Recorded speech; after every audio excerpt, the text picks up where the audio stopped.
tugo mar Scrabble. Kapono kinge engage tugo kata kakitugo Scrabble, wan gi thuolo mar mi thuolo makamano. To wan to gi ka koro wagoni oriti kwa wegi tugo no mondi winja ne kakituge, kaka nyithi school bende ipuonjo sani kaka tuge. An iluonga ni Milton Jaka Black, wan gi Willis Odembe, coach Walter kaka achiel gi Eli Adero. Wachak warom kendo juma manyien. To kik idhi mabor nikech pod wan gi tugo mar Scrabble. Beda mnaka. Nikoro wuoth otero pautuke kaunti ma Kisumu kar chung'od bura ma Kisumu Central e skul mar Migosi Comprehensive. E skulni, tuke mag mesa marido ler kod rieny, kendo gin tuke mosemako mach e pacho kaendi. Ahinya, tuke mag chess kod Scrabble.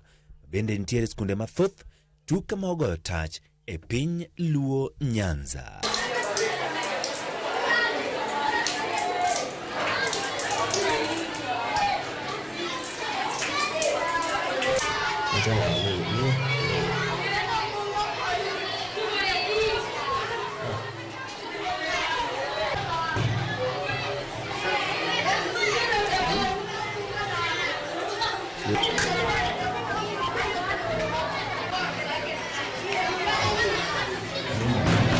Skul Primar ma Migosi biro ting'o tiko ma piny Kenya piem mag tuke gi e piny Afrika ma Milambo, tuke mag pinje Afrika moriwo, kendo gin gi geno mar biro bedo joloch e tuke mag pinje Afrika.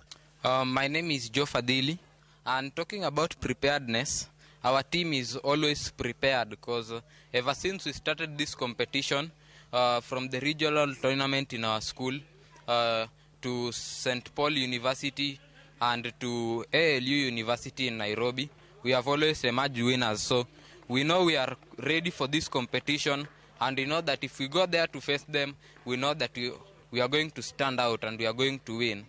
Yeah. Eskulni, jotugo matindo kao bet kendo timo ikruok ne tukego ka gitugo Scrabble, chess, kaachiel kod bago twak dibet e kidienje adek ma bende gitegnoe kendo geno yudo e loch. Tugo ibage hall maduong' kendo jotugo temore achiel kachiel ka gitimo rako ne ikruok ne tuke ma gibiro bagi kendo gibiro dhi tugo e piny mar Afrika ma Milambo e giko dweni. Nitiere tugo mar Scrabble, tugo makonyo loso weche kaachiel kod piem ma yudo jaloch ka iyudo points. Japuonj Bob Hajera yangonwa kaka itugo Scrabble. Yes, chutho tugo mar Scrabble en tugo ma jiwa mondo wang'e dhok mang'eny. Wapuonjore, wanya tugo Scrabble gi dholuo, wanyalo tugo Scrabble gi dhongere, wanyalo tugo Scrabble gi kizungu, kata kifaransa, kata gi kilingala. Koro tugo ni endi, wan gi jotugo mang'eny. Wanyalo bedo gi jotugo ariyo kaka koro ineno nyithindo ariyo gi eki, wanyalo bedo kata gi jotugo adek. Wan gi trays mipange, magi trays kama ipange tiles. Koro ka idwa tuge, ti ikwanyo tiles abiriyo. Inyalo kwanyo tiles abiriyo dichiel, kata inyalo kwanyo tiles abiriyo di mopogore opogore. Sama ikwanyo tiles gi magi tiles, ok onego ing'igi ni to ikwanyo mane, nikech king'iyo tiles gi eki gin gi letters.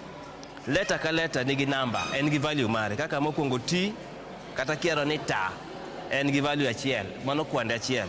Wan gi wa, ma en W, en gi kwano mara, en gi number, value ne en 4. Koro, wadani wakwany tiles abiriyo abiriyo.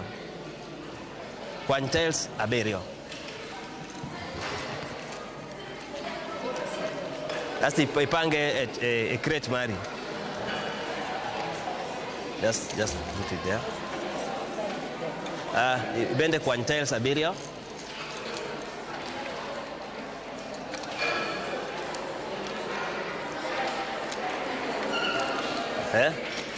Pange crate mari. Yes, Florence, ibende kwany tiles abiriyo.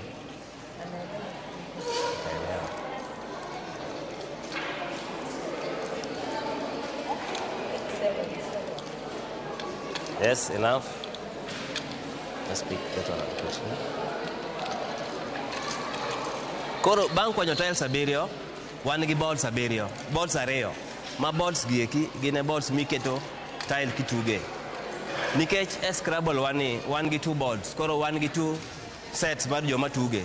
Wan gi nyithindo mag JSS kama tugo, gin gi piem ji ariyo, wan gi nyithindo mag primary ma bende piem ka ji adek. Koro gin gi piem gi, joka bende gi piem gi mopogore. Koro kisekwanyo tiles 7, tichako jatugo mokwongo chako tugo e star. E center kae.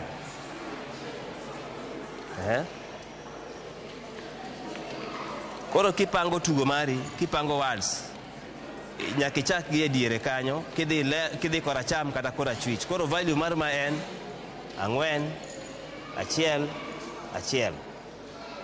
Koro jatugo mokwongo ma nyinge Jay oseyudo kwan, oseyudo 4 points, oseyudo points 6, nikech 4 riwo 1 chak riwo 1. Yes, also.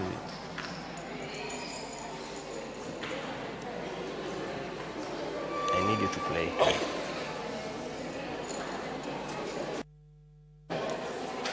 Oh, good. En gi letter ni en 4, en gi value n, en gi value mar 4, machielo en gi value mar 1, mano ni gi value 1. Koro gima kelo pogruok ka en niya, 4 ni, tile mo ikwanyo mar 4 ni, mar n, en gi value 1. To ka ondik ni triple letter, tiende niya, letter ni igoye didek. Koro triple letter en 1 didek. Koro n mokwongo ni, en value ne en 3, riwe 1, ichaki mede 1. Mano 5. Koro en yudo score mar 5 kanyo. Wachak wadhi e nyithindo gi bende wane kaka tugo. We are starting from the center here. Who is the first one to play? Start. Okay.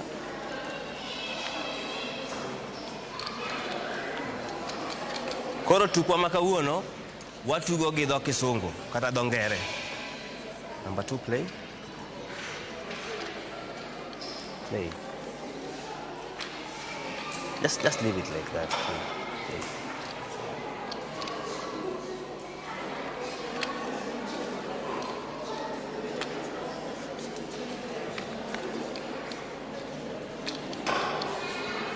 Koro e tugo ni, ere kaka ng'ato ng'eyo ni ben e tugo ni nyalo tuge, to nyalo penjo ni, ng'ato nyalo bedo ni penjo, jadolo nyalo bedo ni penjo ni to ere gima nyiso ni ng'ani koro lo wadgi. Yes. Kama koro gik ma koro ng'ato nyalo wacho niya, koro to ng'ane oloye, waneno ka ng'ane oloye. Biro. Gima miyo ng'ato lo wadgi en niya, ng'ato bedo gi points mang'eny. Jatugo miluongo ni B oyudo kacha points 6. Jatugo miluongo ni Jay oyudo points 3. Tiende ni kanyo already Jabi oseloja Jay. En ga 6, ng'ani ni ga 3. Koro gin gidhi medo tugo kaka gidhi mbele no. Nyaka gitiek tiles mantie iye ka. Koro gikone to wadhi ng'iyo ni ng'ama oyudo points mang'eny, ng'ama score more than the other, ng'ama score mang'eny moloyo jomoko go. Ma tugo mamedo wat e ot. Kendo en tugo ka diponi tuge gi min ot kata gi joodi moko. Tidhi yudo ka koro un joma loso. Ing'eni tinde ji wuoye SMS. Koro kitugo ma Scrabble ni, nyaka ji ang' bonja ot, nyaka ji ang' nyier. Ma tugo maber ahinya. Kata e staff kwadwa loso gimiluongo ni team building, sama jopuonj madho chae kata sa break, ka jopuonj tugo ni, to nyaka ibi los gi wadu, nikech ibiro loso wad moro manyien ma nyaka idwar tiende, nyaka ibi many meaning mare. Koro kuma wabo manye meaning mare en dictionary. Tiende ne en tugo mabe loso wat ma kar mondo nyithindo kawo seche mang'eny ka dhi e mbui, ka tiyo gi simu, ka ng'iyo TikTok, ka ng'iyo gik mamoko. Ma tugo madhi konyogi, gidhi medo ng'eyo mang'eny kuom dhok mopogore opogore. Kendo gidhi bedo gi vocabularies manyien ma gidhi learn, ma gidhi puonjore ka gitugo. Nyakwara Mogi, ting' maduong' mar skunde en puonjo nyithindo mondo mi nyithindo oyud rieko madwarore mabiro konyogi e ngima mabiro. Paw tuke nodwaro ng'eyo ni kopogore kod tuke e weche mag somo tungni jabedoe. Ere kaka ikonyo jotend sikul twak kod jopuonjre, to kod jopuonjre bende chwalo dhoggi ne tend sikul mondo skul obed kama kare, nikech e kinde mokadho tungni osebedo e skunde. To kopogore gi tuke, paw tuke bende dhiro weche mag somo Wawinjane. E debate kaendi wan gi nyithindo maungo lwedo gi mapingo. Tugo niendi osechopowa kuonde maboyo. Wasedhi Nairobi buore, St. Paul's University, waseloyo kanyo, wachako waidho ndege wadhi nyaka Rwanda, Kigali. Kore thuolo modong' onego wadhi Johannesburg, South Africa. Firstly, students feel more comfortable talking to their peers. According to the Journal of Education to Change, 90% of students felt comfortable using peer mediation panels to resolve conflicts. We all know that students can be biased. Take a scenario whereby a child is expected to judge a case where his friend is the victim. Who is the child goes to support? Of course, the child will support his friend. The opposition are arguing that students are too immature to mediate conflicts. However, they ignore one crucial fact. Peer mediators are trained and supervised. Mark this, trained and supervised.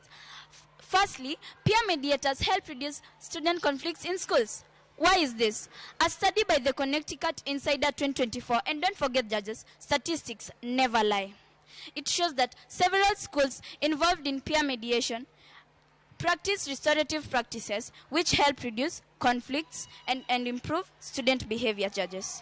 Ladies and gentlemen, a ship caught in a violent storm cannot be steered by the passengers. It requires the steady, experienced hand of the captain.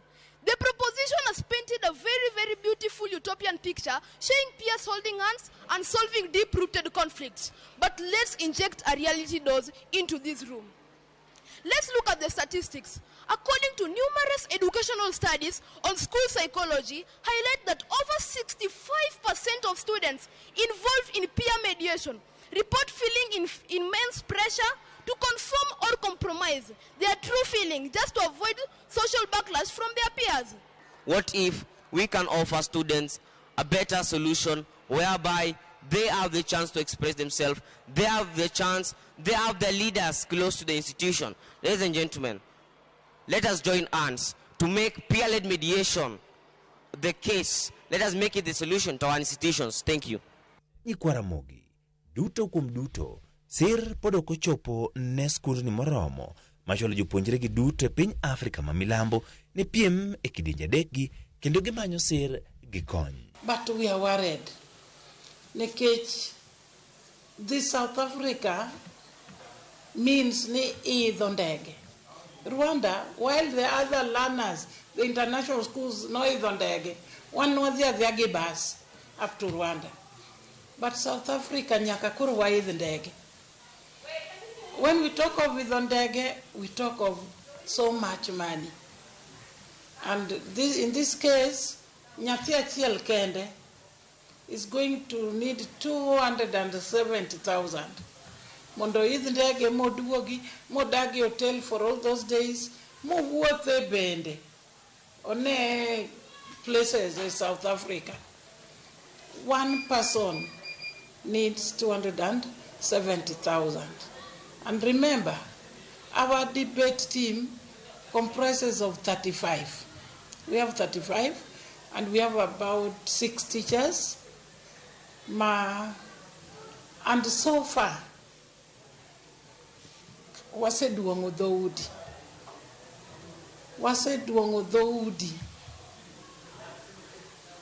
Pok wayudo tangible reply mwanyalo wacho ni ng'ane osemiyowa kama.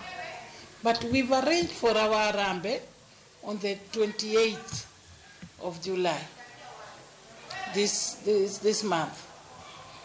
Ma bende dahere kwayo well wishers. Kawanyalo yudo well wishers madibi to our aid so that nyithindwa gi bende ne oko because of their own talent. So when you give a wrong word, tuke mopogore opogore nitiere kod tiendegi e skunde mopogore opogore, gwenge mopogore opogore e piny Luo to kod e Kenya mangima. Maduong' mogik kata maduong' modong' en siro kit tugogi mondo mi ginya gidongre kendo oganda kendo gikel lony kaachiel kod yuto e kinde mabiro. ka koro Kenya kae ema gise nyiso kaka gin nyithindo ma tiyo matek, wadwa ni girom gi jopinje mamoko bende mondo sama gitugo kodgi gimedo bedo gi experience kasto gimedo bedo gi gimiluongo ni critical thinking. Critical thinking en bedo gi paro maliw, ng'at ma paro mapiyo kendo ma pache ler. Mago gik ma wapuonjore kuom Scrabble, wapuonjore kuom chess gi gik mamoko ma bende watimo ka. Ne paw tuke kor gwenge, Anochieng' Emmanuel.